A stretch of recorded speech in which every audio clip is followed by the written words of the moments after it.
Queridas irmãs, queridos irmãos, nessa narrativa do Evangelho de João, nós temos uma história muito interessante.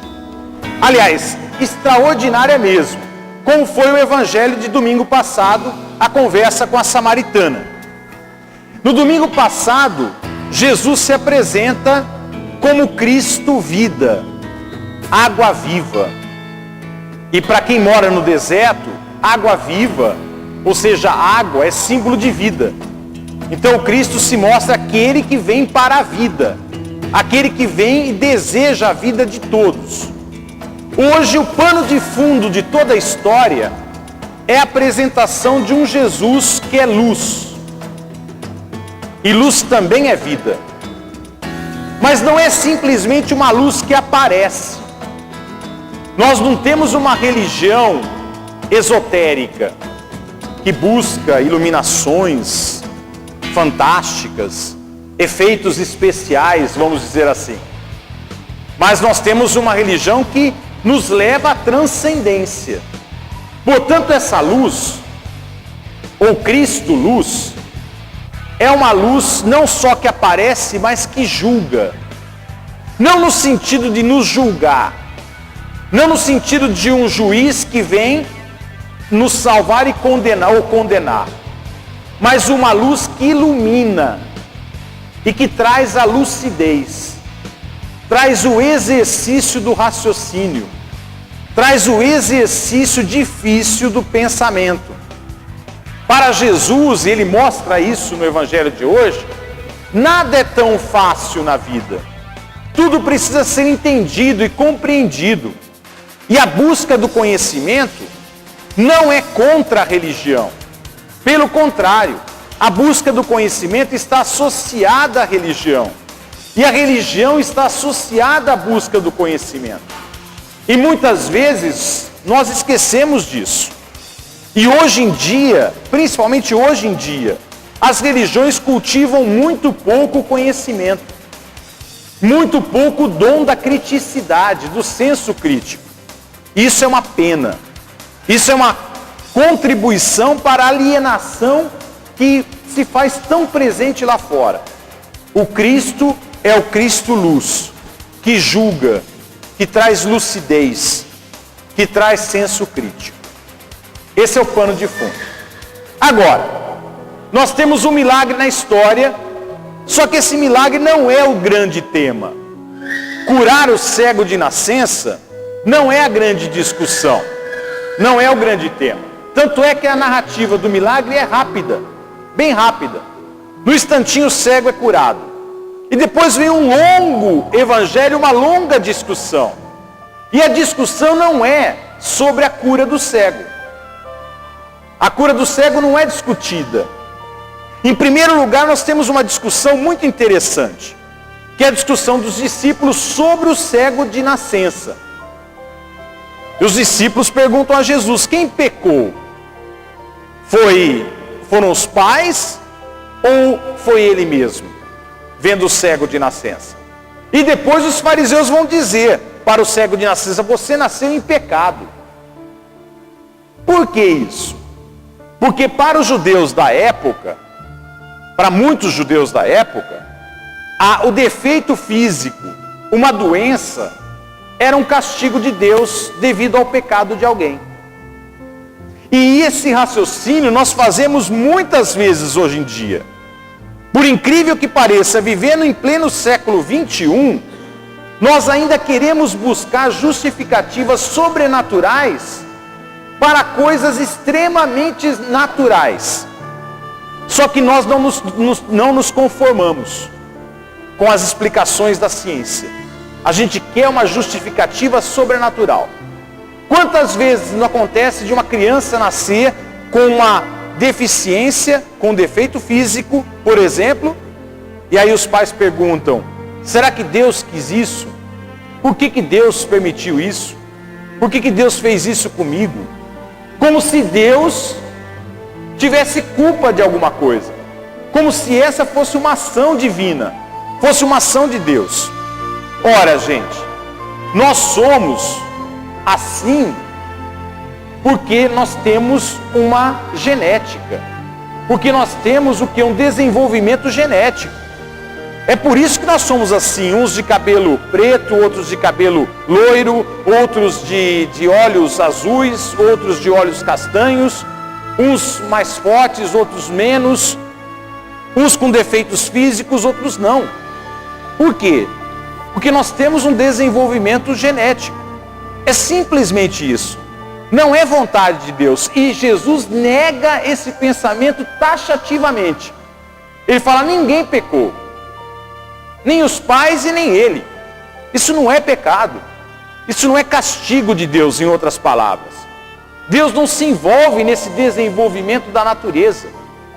Mas aí ele diz, isso acontece e deve acontecer para que nós possamos tirar alguma coisa.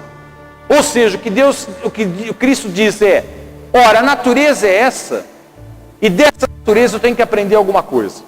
Eu tenho que me desenvolver dentro dessa natureza. Esse é o ponto. Eu tenho que ultrapassar aquilo que a natureza me oferece. E é isso que muitos deficientes físicos fazem. Eles não se acomodam. Eles ultrapassam a sua deficiência. E mostram que podem lutar muito mais do que nós chamados normais. Não é?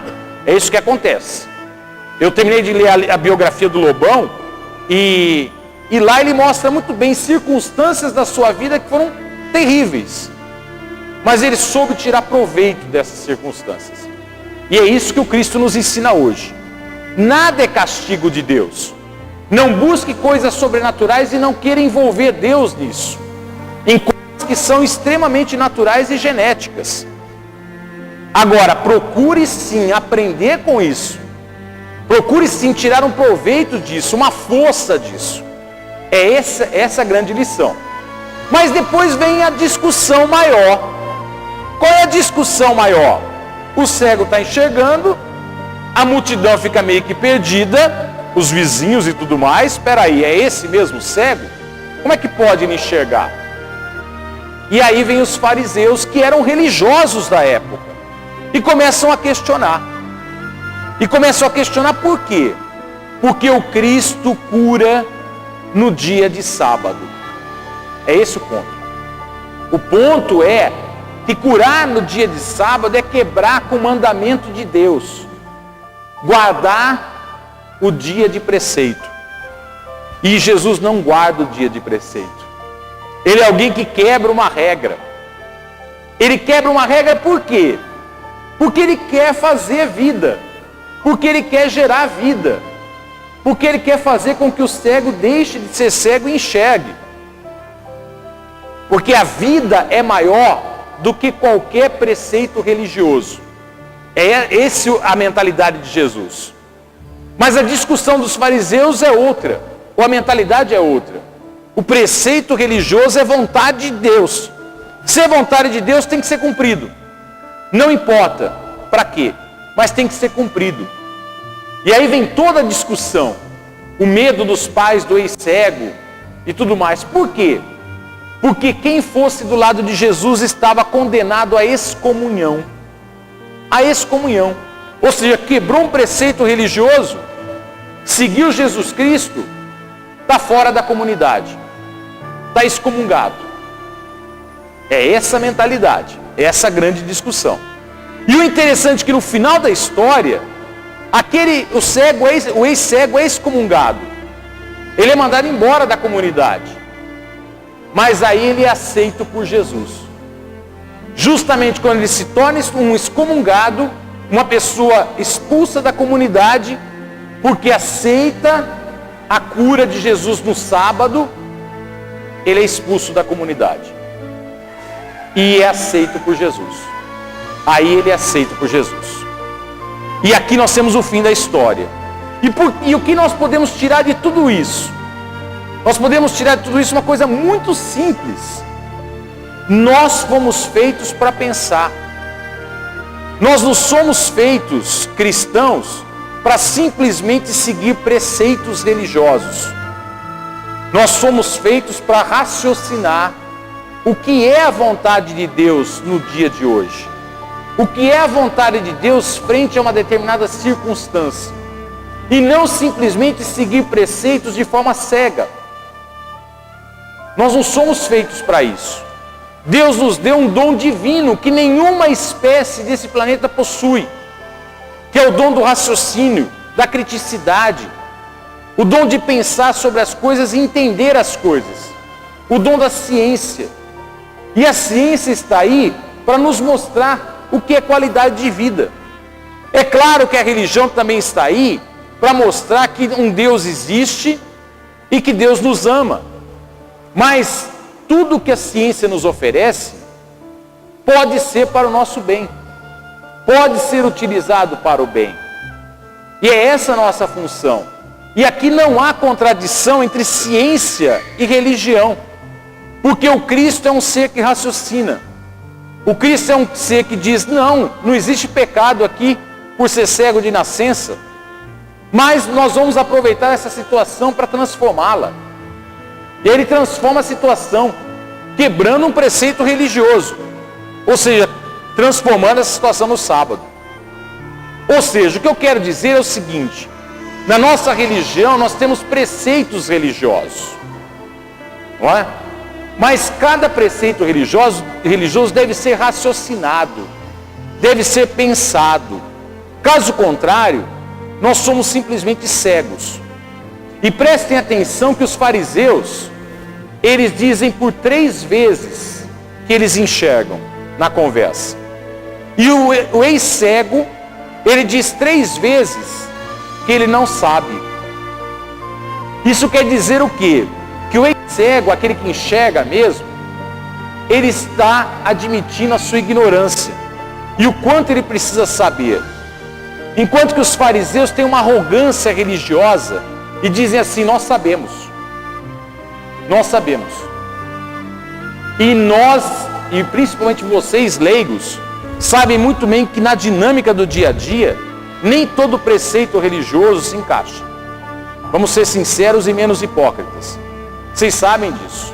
Muito bem. Para não me complicar, eu vou dizer assim, em outras palavras. Vocês sabem muito bem que todos os casais do ECC, não é? Ou todos os casais aqui presentes, não usam anticoncepcionais. Vocês sabem muito bem disso. Vocês sabem muito bem que toda mulher que não quis mais ter filho, não fez laqueadura. Porque isso é um pecado. Perfeito?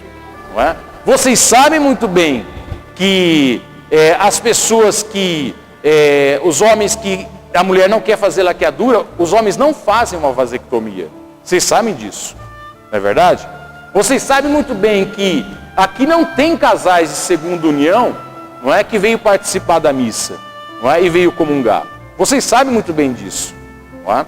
Vocês sabem muito bem que lá fora existe um sistema de saúde que funciona muito bem, não é? E que a igreja está comprometida com isso.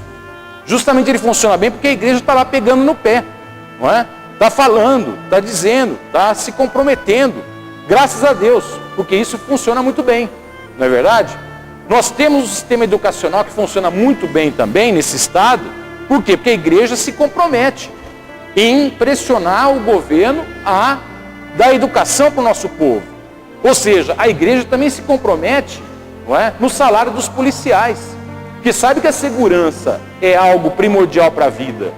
Então nós temos uma igreja comprometida com a segurança que pressiona o governador, olha, paga bem os policiais, e assim por diante. Vocês sabem muito bem que tudo isso acontece, não é verdade? Então se vocês sabem muito bem, vocês raciocinam. E raciocinando, vocês podem entender o que é vontade de Deus e o que não é vontade de Deus. O que é simplesmente um preceito criado há muito tempo atrás e que já é ultrapassado. E o que não é. E o que deve ser seguido realmente. Porque com certeza vocês são pessoas inteligentes. Vocês são pessoas que usam a inteligência. E isso é ser cristão. Isso é ter o Cristo luz no coração. Isso é ter lucidez. Que cada um aqui continue a ter lucidez. Continue a pensar realmente. E não depois chegar para o padre e falar assim, será que eu estou em pecado? Aí eu pergunto, pensa bem, você está em pecado? Ah, eu acho que não, padre.